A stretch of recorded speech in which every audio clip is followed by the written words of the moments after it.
Le Premier ministre israélien, Benjamin Netanyahou, s'est soudainement opposé à Donald Trump sur la question de la guerre avec l'Iran. Alors que le monde entier observe les appels publics de Donald Trump à bombarder les centrales électriques et les ponts de la République islamique, un tout autre conflit éclate en coulisses entre Washington et son allié le plus proche au Moyen-Orient. Lors d'une conversation téléphonique, Trump a exigé de Netanyahou qu'il commence immédiatement le retrait des troupes israéliennes de Syrie et du Liban. Et Netanyahou l'a en fait envoyé promener en réponse. Poliment, diplomatiquement, mais il a catégoriquement refusé. Israël n'a pas l'intention de retirer ses troupes, et ce n'est pas la première fissure entre les deux dirigeants, cela ressemble plutôt à une véritable rupture. Mais je vous préviens tout de suite, le sujet est très délicat. Il est facile ici de faire des erreurs et de répandre des demi-vérités. C'est pourquoi aujourd'hui, nous nous en tiendrons strictement aux faits, aux sources confirmées. Et je vais honnêtement distinguer ce qui est connu avec certitude de ce qui n'est pour l'instant rapporté qu'en se référant à des sources anonymes. Dans cet épisode, ce que Donald Trump a exactement exigé de Benjamin Netanyahou et comment ce dernier a répondu. Pourquoi les militaires israéliens ont-ils affirmé découvrir cette conversation seulement maintenant ? Comment cela est lié au fait que Donald Trump prépare en ce moment même quelque chose de grand contre l'Iran ? Et pourquoi derrière toute cette histoire se profilent les élections dont dépend non seulement la carrière, mais aussi la liberté personnelle de Benjamin Netanyahou ? Je m'appelle Alexei Petchi, discutons ensemble de ce sujet. Mais avant de commencer, je vous demande de vous abonner à cette chaîne. Nous approchons la barre des 300 000 abonnés, je vous serai reconnaissant de vous abonner. Alors, commençons par ce qui est connu avec certitude. Le média Axios, et plus précisément le journaliste Barak Raved, qui dispose des meilleures sources dans l'establishment israélien, a rapporté ce qui suit. Jeudi, Trump et Netanyahou ont eu une conversation téléphonique. Et lors de cette conversation, Trump a dit clairement au Premier ministre israélien qu'il était temps pour lui de commencer à retirer les troupes de Syrie. Et il lui a également fortement conseillé de faire la même chose au Liban. D'ailleurs, les formulations de Trump que rapporte un responsable américain ne ressemblent absolument pas au langage diplomatique. Voici la citation de la façon dont Trump l'a présenté à Netanyahou. Avant Shalet, ils ne veulent pas que vous soyez là. Vous devriez vous redéployer. Et selon ce même responsable américain, Trump a averti Netanyahou que la présence de l'armée israélienne sur le territoire syrien crée des tensions et pourrait conduire à une escalade. Trump dit clairement: « Les gars, vous n'avez rien à faire là-bas. Vous êtes de trop, votre présence en elle-même est déjà une bombe à retardement, alors partez immédiatement de Syrie. » Et aujourd'hui, le 15 juillet, Trump a répété qu'il voulait que ce soit la Syrie, et non Israël, qui règle le problème du Hezbollah libanais. La Syrie pourrait être plus efficace qu'Israël dans l'élimination du Hezbollah libanais, et le président syrien Ahmed Al-Shara aimerait beaucoup mener une telle opération, a déclaré Trump dans une interview à Fox News. Et je vais citer ses propos. Lui, c'est-à-dire Al-Shara, s'occuperait du Hezbollah et le ferait différemment, sans démolir de bâtiments. Je déteste voir Israël démolir des bâtiments. Je pense qu'il serait plus précis et je peux vous dire qu'il aimerait le faire. Je précise tout de suite que, précédemment, les autorités syriennes, en premier lieu Al-Shara, ont laissé entendre qu'elles ne prévoyaient pas de s'engager dans un conflit armé sur le territoire libanais. Et elles sont intéressées par le rétablissement de relations amicales avec ce pays. Et ici, la réponse de Netanyahou à l'appel de Trump de retirer les troupes du Liban et de la Syrie est importante. Son service de presse a publié une déclaration, et c'est justement ce refus, mais emballé dans une formulation bureaucratique. Je vais maintenant citer le bureau du Premier ministre d'Israël. Le Premier ministre Netanyahou, de son côté, a soulevé la question de la nécessité de zones de sécurité le long des frontières d'Israël. En d'autres termes, pour traduire du langage diplomatique en langage courant, Trump a dit « partez ». Et Netanyahou a répondu que nous avons besoin de zones de sécurité. Autrement dit, nous ne partons nulle part. Et pour que vous ne pensiez pas que j'interprète librement les paroles de Netanyahou, écoutez ce que Netanyahou a lui-même déclaré publiquement, personnellement et à haute voix. Voici sa citation. « Il n'y aura plus d'attaques terroristes à nos frontières. Nous avons créé des zones de sécurité autour de Gaza, et à l'intérieur de Gaza, autour du Liban et à l'intérieur du Liban, ainsi qu'autour des hauteurs du Golan et à l'intérieur de la Syrie. Je propose d'écouter attentivement cette formulation.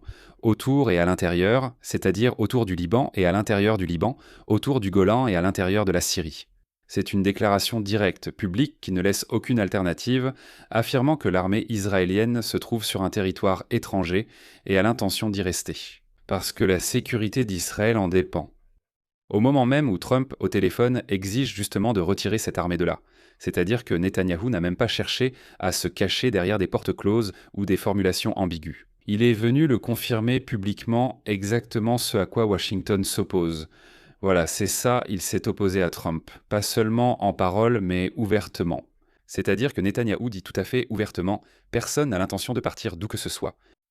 Pour comprendre l'ampleur de la situation, Tsahal, c'est-à-dire les forces de défense israéliennes, contrôlent actuellement de vastes territoires dans le sud du Liban. La soi-disant zone de sécurité au sud du fleuve Litani. Cela représente plusieurs centaines de kilomètres carrés et des zones importantes dans le sud de la Syrie. Au-delà de la ligne de démarcation sur le plateau du Golan et les terres adjacentes. Ce n'est pas, comme vous pouvez l'imaginer, seulement quelques postes de contrôle. C'est l'occupation de parties importantes de 2 pays voisins. Et c'est de là que Netanyahou n'a aucune intention de partir. Mais cela ruine tous les plans de Trump pour le Moyen-Orient. Maintenant, une réserve très importante. Il y a dans toute cette histoire un détail qui oblige à la considérer avec prudence. Le journal Jérusalem Post, citant des sources au sein de l'armée israélienne, rapporte que pour les militaires eux-mêmes, cette déclaration du média Axios a été une surprise. Ils ont déclaré ne pas être au courant de la conversation téléphonique mentionnée entre Trump et Netanyahou, et que sur le terrain, rien n'a changé, ni au Liban, ni en Syrie, et qu'il n'y a même pas de telle discussion en cours. Qu'est-ce que cela signifie ? Eh bien, il y a 2 possibilités. Soit la conversation était tellement sensible qu'un cercle très restreint autour de Netanyahou en était informé. L'armée n'a simplement pas été informée des détails. Soit quelqu'un, ne spéculons pas sur qui exactement, fait fuiter cette histoire au bon moment pour faire pression sur Netanyahou via les journalistes, via la presse. Les 2 versions se tiennent. Ce qui est important, c'est autre chose. Le fait même que Trump ait exercé des pressions est indirectement confirmé. La Maison-Blanche, lorsque Axios a demandé un commentaire, a refusé de commenter cela, mais elle n'a pas non plus démenti l'information. Autrement dit, elle n'a pas cherché à démentir l'information. Et cela, en diplomatie, signifie généralement à peu près la chose suivante. Oui, tout s'est passé ainsi, nous ne voulons tout simplement pas en parler à voix haute. Vous pouvez vous référer à des sources, mais nous ne vous le dirons pas directement. Et la déclaration même de Trump aujourd'hui indique qu'il voudrait vraiment qu'Israël se retire de Syrie et du Liban.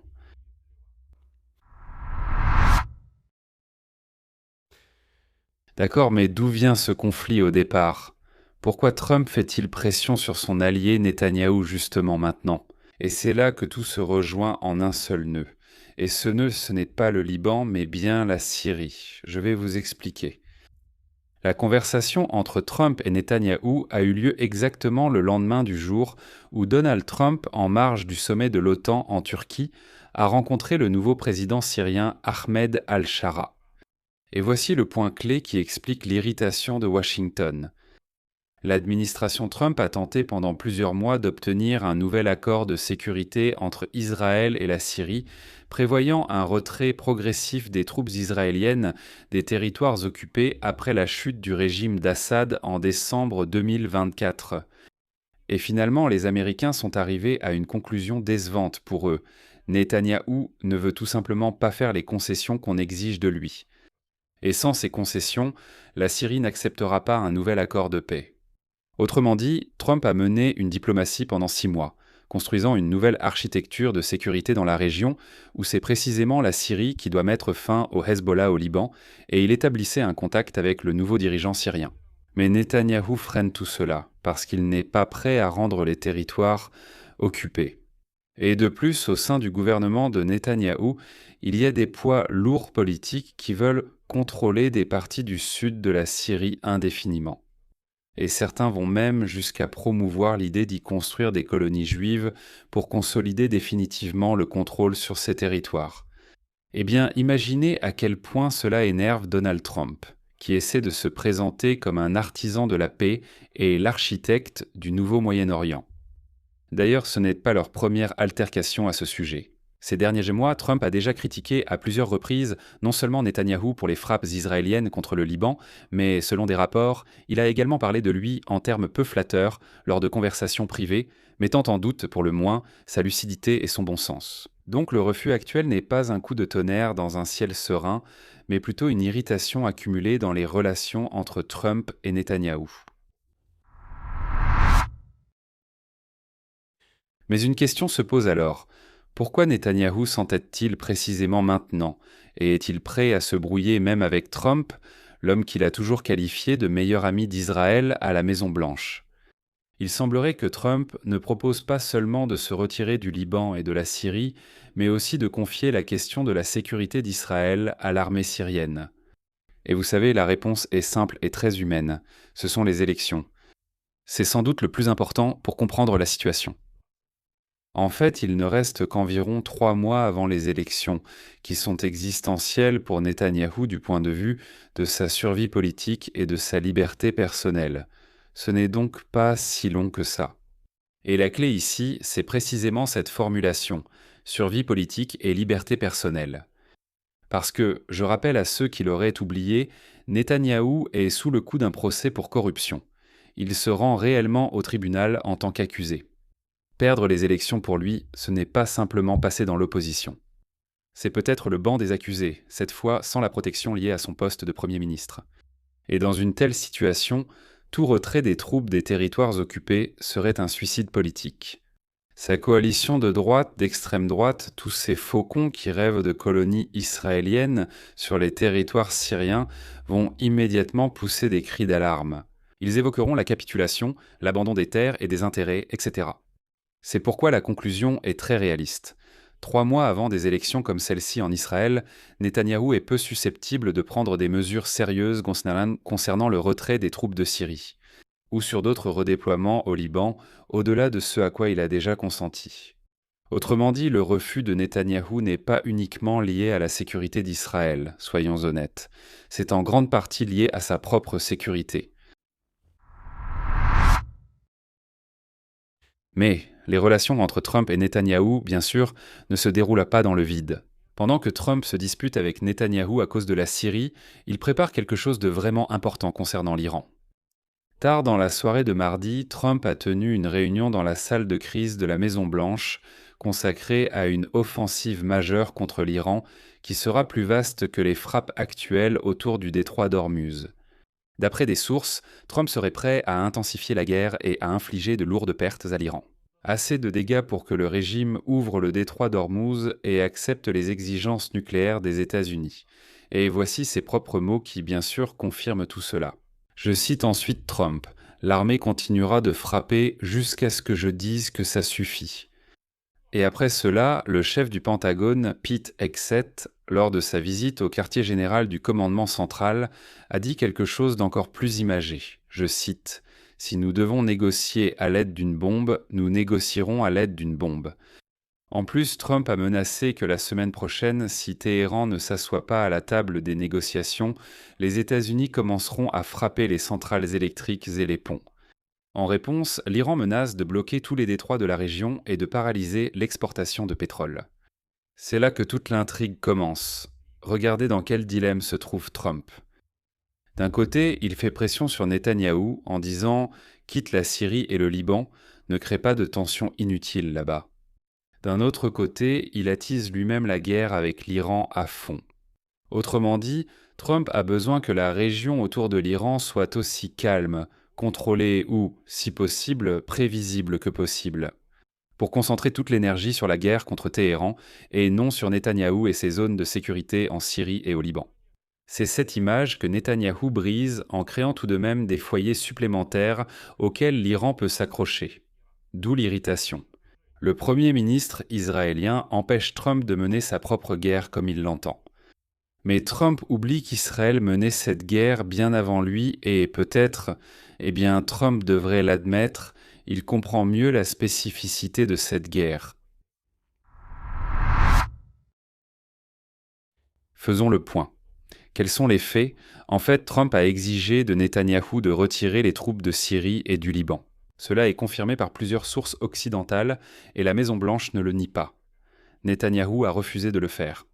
Dans le même temps, les militaires israéliens eux-mêmes disent qu'ils entendent parler de cette conversation pour la première fois et que rien n'a changé sur le terrain. Donc, il est trop tôt pour tirer des conclusions définitives. L'enquête, comme on dit, se poursuit. Mais le tableau général dans la région est clair. Entre Trump et Netanyahou, il ne s'agit plus de simple friction. C'est un conflit d'intérêts systémique.